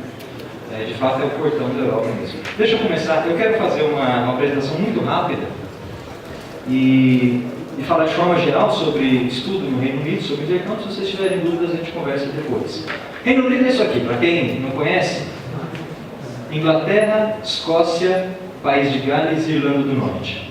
São 4 nações num reino só. Muda completamente a cultura de um lugar para o outro. Então a gente pensa nos Estados Unidos uma grande massa, né? Brasil uma grande massa. Lá você sai em 1 hora de carro, você sai daqui de Londres, está lá em 1 hora, 2 horas de carro, você está em País de Gales, é outro povo, é outra língua, é outra estrutura universitária. Então a variedade de universidades lá é muito grande. Se você sair dali, atravessar o canal e cair na Europa, muito mais ainda, né? Então o contexto universitário no Reino Unido, ele se compara ao contexto universitário da Europa toda, para poder se comparar com o americano. Eu quero dizer o seguinte: o aluno britânico, ele está num jogo, que é um jogo europeu. Ele opta em fazer a universidade ali, na casa dele, no Reino Unido, fora, mas ele também pode optar no mesmo nível em fazer a universidade na Europa, na França, na Alemanha, na Espanha e assim por diante. Então é um contexto que você tem que pensar, que é o Reino Unido, que está jogando num contexto muito maior que a Europa. E lá dentro muda muito pela variedade. Próximo para mim. E a quantidade, olha só, cada pontinho desse aqui é uma universidade no Reino Unido. É uma ilha pequena do estado, do tamanho aqui de Minas Gerais e São Paulo, junto, vamos pensar assim. Então você tem muitas universidades, e só em Londres você tem essa lista toda que saiu da Terra, inclusive, que é a Universidade de Londres. Então você tem muita opção de universidade. Tá bom? E tradicionalmente, universidades muito boas, né? Principalmente universidades muito antigas, onde pode-se dizer que estabeleceram a forma de se fazer a universidade e foi depois passada para os Estados Unidos e tudo mais. Então você meio que vive essa essência da universidade original, vamos dizer assim, e isso encanta muita gente, que atrai muita gente do Reino Unido. Vou comparar um pouquinho com a USP. As comparações não são diretas, mas olha só, aqui a gente se formou como USP em 1934, a Poli se juntou para formar a USP em 1934, em 1960 a gente veio aqui para a cidade universitária, Poli mais antigo, né, 120 anos, pode passar. Mas olha o nosso tamanho, né? Eu quero fazer uma comparação aqui de tamanho só para vocês entenderem. Essa aqui é uma foto de Londres, esse é o Hyde Park, para quem já foi em Londres, principal parque da cidade. Próximo. Agora eu mudei, eu mantive o Hyde Park em azul aqui, mas está o Central Park em Nova York, para vocês terem uma ideia da escala. Tá bom? Guardem aí. Próximo. Esse é o Parque do Ibirapuera em São Paulo, comparado com o Central Park e o Hyde Park em Londres. Próximo. Essa é a Universidade de São Paulo, o nosso campus aqui da cidade. Então você pensa, puxa, o que nós temos de espaço aqui, né, da ordem aí do Central Park, do Hyde Park e do maior que o Ibirapuera. Esse é o nosso campus. Você vai agora numa universidade britânica, você sai de um prédio, você tropeçou, você está dentro do outro. É extremamente confinado, porque cresceu de um jeito, numa ilha pequena, num esquema tão apertado, mas extremamente eficiente. Então lá não se desperdiça nada. Então esses gramados de universidades americanas, e aqui na USP, né, e às vezes esbanjando espaço, lá não, lá tem que ser muito eficiente. Porque se você quiser fazer coisa de qualidade e de quantidade, produzir muito, num espaço pequeno, você tem que confinar. Então, para quem conhece o Imperial College de Londres, é um quarteirão, 2 quarteirões no máximo, onde você sai de um prédio, anda numa pontezinha, entrou no outro, você sai para um laboratório. O laboratório, para ele sobreviver lá, ele tem que ser muito ativo, porque se ele parar de produzir cientificamente, já tem um outro cara pedindo, esse espaço aí está ocioso, eu preciso dele. Então a competitividade, a eficiência das universidades é muito alta. E eu acho que isso vai. Cadê aquela aguinha? Eu acho que o espaço foi um dos fatores que muda muito isso. Olha como é que é o sistema de educação superior lá. Eu vou comparar com o nosso engenharia no Brasil aqui. Hein? 5 anos para você se tornar engenheiro. Acima da linha que a gente chama de graduação, né? Abaixo da linha pós-graduação. Depois o cara quer fazer um mestrado, 2 anos, se quiser fazer um doutorado, mais 3 anos, ou hoje em dia ele vai para o doutorado direto, né? 4 anos, obrigado. Eu dei aula de PNV 2100, então 1 a 5. E agora, estou falando sem parar desde a hora dela.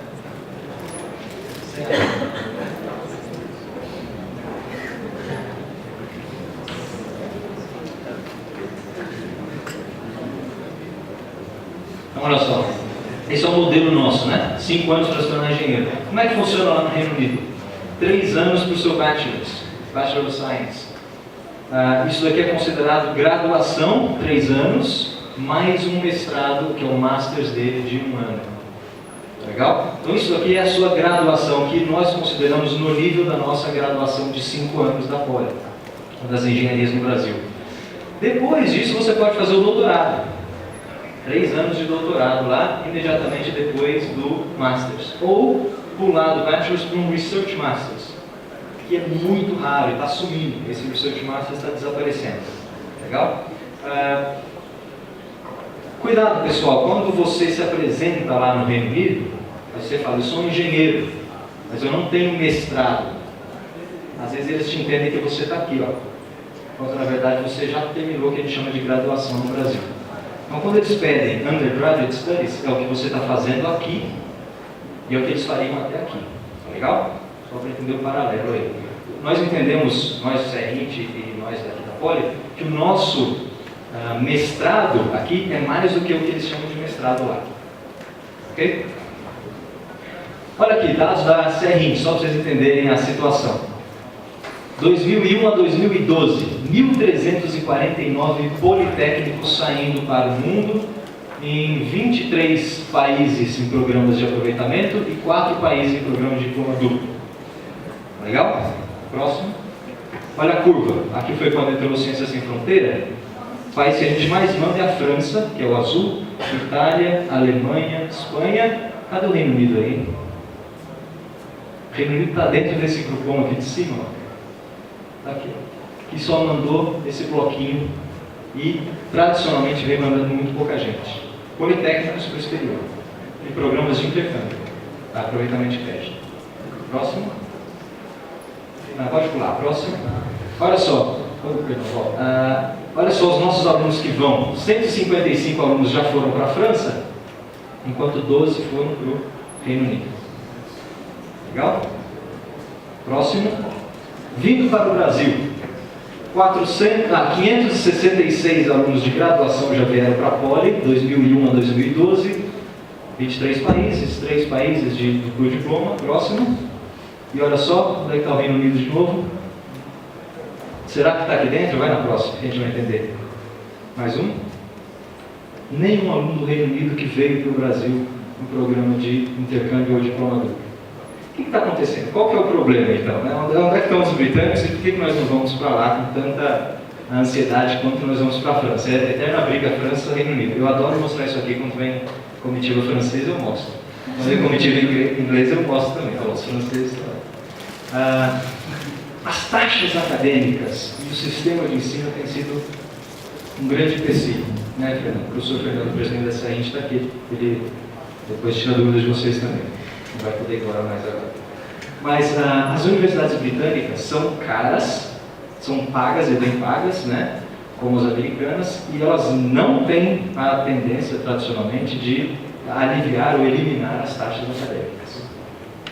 E é dificílimo fazer um convênio de diploma duplo, de aproveitamento de crédito com universidades britânicas. Aproveitamento de crédito é mais fácil, mas diploma duplo com universidades britânicas. Muito restritas. Exatamente, nem nós, nem ninguém. Eles não fazem com ninguém. Cambridge e Oxford não fazem diploma duplo com ninguém. Bom, princípio deles, eles são assim. Então os britânicos são fechados. E se eles não vão abrir mão das taxas acadêmicas deles para os brasileiros, porque eles têm um mercado asiático inteiro aos pés deles, chegando a balde lá no Reino Unido para estudar, e pagando as taxas altíssimas dele. O aluno internacional já paga mais do que o dobro que o aluno local de taxas acadêmicas. Eles não vão perder esse mercado, e não adianta a gente ficar tentando insistir nessa tecla, porque eles simplesmente falam não. Enquanto que na França, tem o mesmo sistema nosso, a educação é gratuita, de bate pronto, eles abrem mão das taxas que não existem, e aí a gente troca muito mais alunos. Bom? Próximo. As 3 grandes no Reino Unido. Eu vou falar um pouco agora de ranking. Eu falo com cuidado. Cuidado quando vocês se baseiam nos rankings. É a única informação que a gente tem na mão, né, que avalia de forma mais ampla as universidades. Então tem que olhar o ranking. Mas cuidado para você não depositar toda a sua fé no ranking. Porque o ranking avalia de forma global a universidade, e às vezes na área que você quer fazer, ela está melhor ou pior qualificada do que outras. Então você tem que sempre conversar com quem conhece a universidade, ou com o seu professor do Brasil que conheça a área que você queira estudar fora, e aí sim se direcionar, talvez, para a universidade com foco num grupo de pesquisa, num curso específico e assim por diante. Mas, vamos olhar o ranking. Volta um pouquinho. As 3 grandes do Reino Unido são Oxford, Cambridge e Imperial College. Então, cidade de Oxford, cidade de Cambridge e Londres. E elas todas surgiram, as 2 primeiras, como Oxford e Cambridge, de um sistema britânico muito característico. Tem gente que ama e tem gente que odeia. Próximo. Olha lá, Oxford tem 38 colleges para formar uma universidade de Oxford. Como é que funciona esse negócio de college? Precisa entender isso, senão vocês vão entender os britânicos nunca. Os colleges não são a universidade. O seu diploma não é do college, o seu diploma é da universidade, mas você pertence ao college. Você é aluno da universidade, mas você veste a camisa do college. A sua identidade é do college, mas você é aluno da universidade. São as casas lá do filme do Harry Potter. É isso mesmo. É exatamente isso. Quando você entra numa universidade britânica, e aí eu estou dizendo as 2, Cambridge e Oxford, tem esse sistema de colleges, você tem que ser aceito academicamente na universidade, mas você tem que ser aceito socialmente. Teu avô foi desse, teu bisavô foi desse, você vai ser aceito nesse. Se você contribuiu para esse daqui, você vai ser aceito naquele ali. Se você tem um perfil desse aqui, você vai... Então varia muito. Dificílimo você conseguir fazer aproveitamento de crédito em Cambridge e Oxford, porque os colleges não querem aceitar um aluno que vai passar 6 meses ou um ano ali. Porque o college quer o quê? Ele quer a identidade do cara. Ele quer pegar o cara no início e formar mais um Braille, quer formar mais um Study Hall, quer formar mais um cara daquele college. Um aluno que vai para passar um ano lá, ele até pode ser aceito na universidade, mas dificilmente o college vai falar, esse cara não quer, ele vai ficar com um ano só aqui, vai só somar números, mas não vai comprar minha camisa. Então é difícil. Cambridge e Oxford nesse tipo de aproveitamento de crédito. Só que isso aqui faz toda a diferença, né? Porque o cara que vai lá, ele vive no college, ele dorme lá, ele come lá, ele estuda lá. Então a gente tem que achar mecanismos aí de conseguir entrar nos colleges, ou você tem que fazer a graduação toda lá, ou fazer de outra forma, já que eles não têm diploma dele. Bom? Mais um. Quando você vê em Oxford, revista aérea da cidade de Oxford, o que você está enxergando aqui é um monte de quadriláteros enclausurados. Está vendo isso aqui? Ó? Isso aqui é um college. Esse aqui é outro. Esse aqui é outro, esse aqui é outro. Então, os 38 colleges estão lá no centro de Oxford. Quando você passeia, quem já foi passear em Oxford, você vai vendo aquele monte de colleges. Os colleges surgiram como os monastérios da ciência, vamos dizer assim. Os monges se juntaram para estudar ciências naturais como uma forma complementar à teologia, todos de forma confessional. Na Idade Média, a gente está falando de 1220, e agora vai fazer um paralelo com a nossa 1960. Então, quando você vai lá experimentar essa cultura universitária, você está sobre uma cultura universitária de 1220, a Idade Média mesmo. Então, é um outro nível de profundidade cultural que a gente aqui não consegue nem imaginar. É muito interessante para quem gosta disso. Quem gosta, dá risada, quem gosta, aproveita. Próximo. Então vamos lá, falando das 3 grandes, já que é difícil Cambridge e Oxford por causa desses sistemas, eles não vão abrir mão disso, porque isso está no DNA do inglês, do britânico. Imperial College em Londres é diferente, porque ele é uma universidade de um college só. Então ser aceito no Imperial College é ser aceito no college, então é mais fácil de você entrar, você não tem que passar por esses sistemas de casas. Né? É uma universidade que tem muito mais aceitação para estágios, para visitas acadêmicas e tudo mais. Porém, tem as outras. Não quero jogar fora, ficar pensando, então se eu não for para as 3 grandes do Reino Unido, eu vou para onde? Porque muitas outras são excelentes. Tem muitas universidades boas. Eu colori aqui. Bom, Times Higher Education é o ranking mundial, né, um dos mais reconhecidos. E 2013, 2014, só comparando na área de engenharia e tecnologia. Então o ranking aqui só diz respeito aos cursos de engenharia e tecnologia.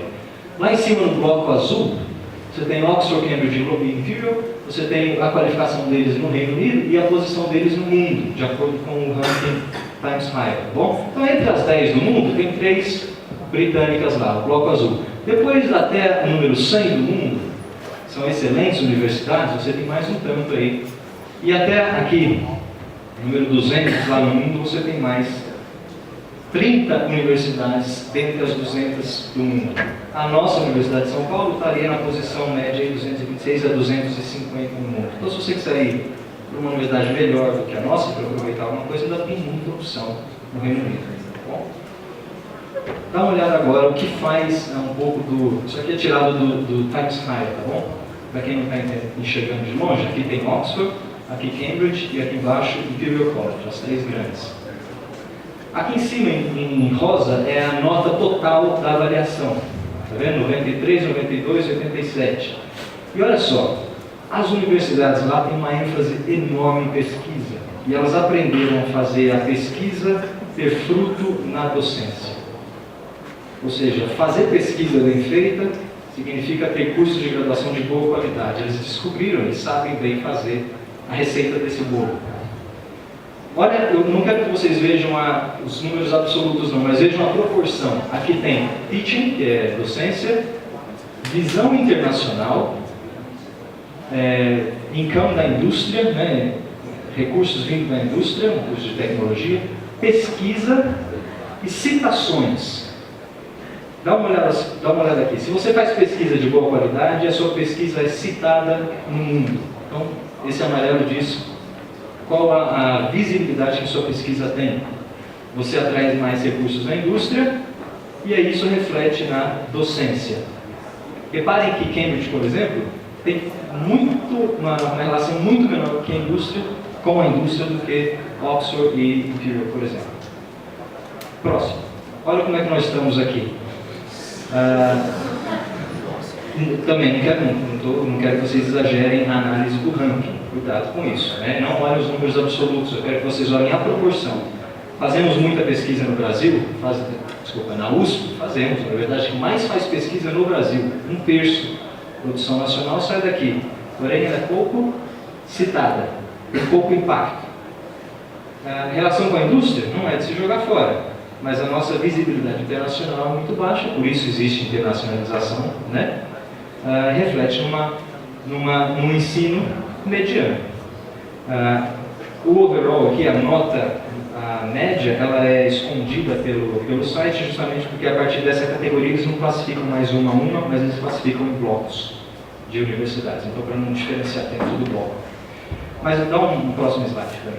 Agora olha só o que eu destaquei no texto aqui, não quero que vocês leiam o texto agora, mas Oxford tem 12 mil alunos de graduação, Cambridge tem 18 mil alunos, Imperial tem 13 mil alunos de graduação, na USP nós temos 86 mil alunos de graduação. Então nós temos problemas que são próprios nossos, né? De mega ou de universidades extra grandes.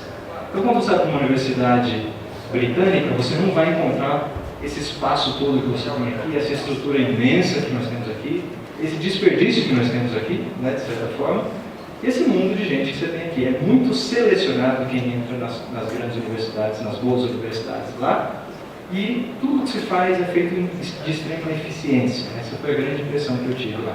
Ou você faz bem feito, ou você não cabe no sustento ali dentro. Isso serve para os alunos, mas serve também para os docentes, né? Os professores especialmente. Eu vou falar agora um pouquinho de um acordo de parceria da Poli com o Imperial College para um diploma duplo de doutorado. Por que eu quero falar isso? Não desanimem do Reino Unido na graduação. A internacionalização de vocês não para aqui. Eu não consegui fazer nada na graduação. Não. Gente, a pós-graduação, as portas estão mais abertas ainda do que na graduação. Porque aí depende só de vocês e de bons contatos fora, e existem muito mais bolsas do que só o Ciências Sem Fronteira. Pós-graduação é outro mundo. Então, se não der para ir para o Reino Unido na graduação, que é bem difícil mesmo, dá para ir na pós-graduação. E aí nós temos um programa muito interessante, pioneiro aqui, que é um diploma duplo de doutorado USP Imperial College. Dá o próximo. Ele funciona em que nível agora? USP Imperial College, Poli, Faculdade de Engenharia. Ele está funcionando no programa de pós-graduação de Engenharia Mecânica com Aeronáutica no Imperial College. Legal? Então você pode fazer 2 anos aqui, 2 anos lá, porque é um diploma duplo de doutorado do Imperial College de pós-graduação. Então não desistam, porque ainda tem muitas oportunidades pela frente. Porém, e as outras universidades britânicas? Todas aquelas outras, né, até o número 30 do ranking. Muitas delas, se não quase todas, estão no programa Ciências Sem Fronteira. E os britânicos atentaram para o fato de que existe um monte de alunos bons brasileiros e alunos excelentes da Poli, com bolsa, pagando todas as tuition fees, pagando a manutenção, pagando tudo, querendo entrar em universidades boas no Reino Unido. Eles adoraram. E enquanto que nos Estados Unidos tem universidades ruins participando do Ciências Sem Fronteira, a gente admite isso, né, Fernando? No Reino Unido a gente tem boas universidades. É difícil ter uma universidade muito ruim participando do Ciências Sem Fronteira. Lá no Reino Unido as boas aderiram ao programa. Então a chance de você, talvez, de ir para as 3 top é difícil, mas de ir para as 10 ou 20 melhores do Reino Unido é muito boa, porque vai estar acima de muitas universidades dos Estados Unidos. Então a chance de fazer um aproveitamento lá pelo Ciências Sem Fronteira nas outras é muito boa. Por que as outras são diferentes? Porque lá elas não são universidades no estilo de college, como Cambridge e Oxford. Elas são universidades que nasceram nos centros industriais. É Liverpool, Manchester, Bristol, Southampton, nessas cidades todas da Revolução Industrial. Na área de engenharia, isso é excelente. Né? Foi a grande Revolução Industrial, criaram essas grandes universidades boas e elas se sustentaram com uma parceria muito forte com a indústria. A parceria indústria-universidade é muito próxima de um jeito que eu nunca vi aqui no Brasil. A universidade lá não tem vergonha de se relacionar com a indústria e ela sente a necessidade de um curso de tecnologia, que é engenharia, ter uma parceria forte com a indústria, senão ele não se sustenta. Então é comum você ter laboratórios bancados por indústrias, por empresas, você ter alunos com bolsas de indústria para estudar. É comum você ter trabalhos de formatura diretamente relacionados com projetos de indústria e iniciações científicas e coisas do tipo. Todos os programas os projetos de doutorado dos meus colegas britânicos ou europeus lá, todos eles eram financiados por indústrias. Só os brasileiros que vão com financiamento de governo. Lá todo mundo é financiado com alguma coisa de indústria. Como eu fiz doutorado em aeronáutica, nosso departamento era muito conhecido, muito famoso na parte de aerodinâmica veicular.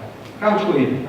Então todo mundo lá era financiado. McLaren, Ferrari, todas as escuderias de Fórmula 1 financiavam alunos para estudar lá e o cara saía de lá direto para as aerodinamicistas de competição de Fórmula 1. Então o cara que vai para lá, quer ir para esse lugar, sabe que lá vai ter patrocínio de indústria e assim por diante. Próximo. Como é que funciona esse diploma do Imperial College? Não vou falar nada aqui em detalhes, mas a ideia é, o aluno da USP pode fazer metade do seu doutorado aqui, troca, vai para o Imperial College e termina os 2 anos lá. O aluno de lá faz a mesma coisa, troca, termina aqui, no final faz uma defesa só, feita pelos 2 lados. Tá bom? Não precisa escrever 2 teses, é uma tese só. Próximo. Obrigado, pessoal, pela atenção. Eu estou à disposição se vocês quiserem perguntar alguma coisa. Fiquem à vontade.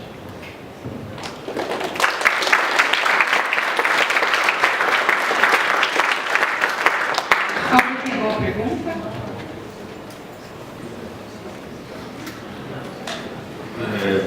Eu queria saber só dos exames também de ciências que são mais aceitos.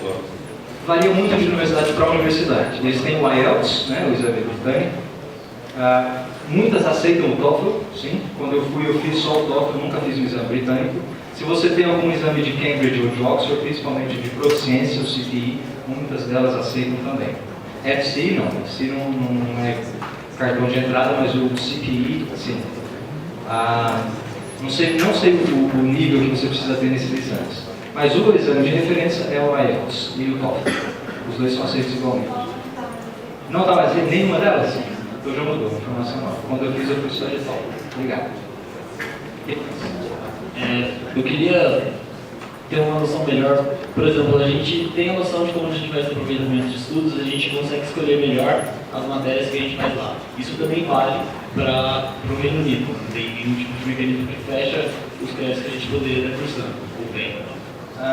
Lá também tem uma grande flexibilidade na escolha de disciplinas, como nos Estados Unidos. Os cursos são muito flexíveis. Aliás, o curso de graduação lá é muito pouco em sala de aula. Lá, geralmente, você tem 3 termos ao longo do ano.